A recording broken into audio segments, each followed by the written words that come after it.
สั่นหนาวคิดทอดผู้สาวเมื่อเขานั่งเฮียงเคียงกันจนดึกจนดื่นก่อนคืนสองเฮาผูกพันคืนเดือนแตกแสงจันทร์สองเฮานั้นร่วมใจมันหมายมาค่ำคืนนี้บ่มีน้องมานั่งเคียงกายมีเพียงแต่ตัวอ้ายสั่นไกลหนาวอยู่ข้างกองไฟน้องทิมอ้ายลงนวลน้านงเหตุใดจังใดบอกดีๆก็ได้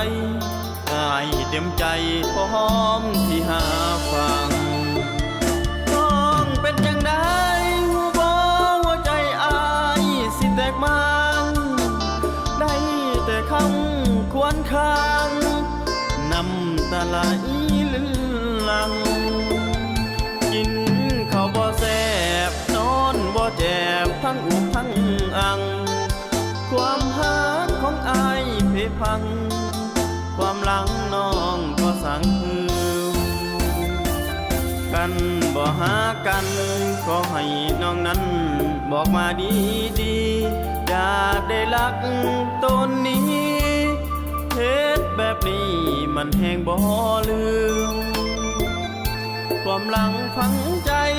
เฮ็ดจังใดอ้ายก็ยังซึม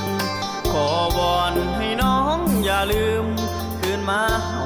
เด้อลาคำแพง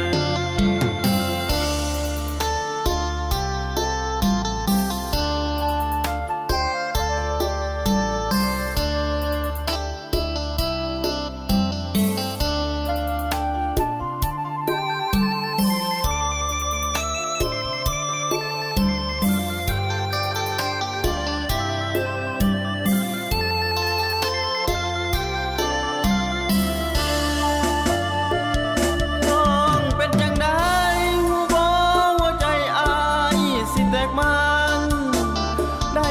แต่คำควรค้างน้ำตาไหลลื่นลังกินข้าวบ่แซ่บนอนบ่แจ็บทั้งอุกทั้งอัง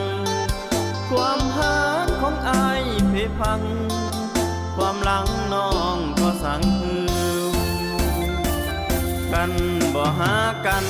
ขอให้น้องนั้นบอกมาดีๆอย่าได้ลักตนนี้เหตุแบบนี้มันแห้งบ่ลืมความหลังฝังใจเฮ็ดจังใดอ้ายก็ยังซึมขอวอนให้น้องอย่าลืมคืนมาเฮา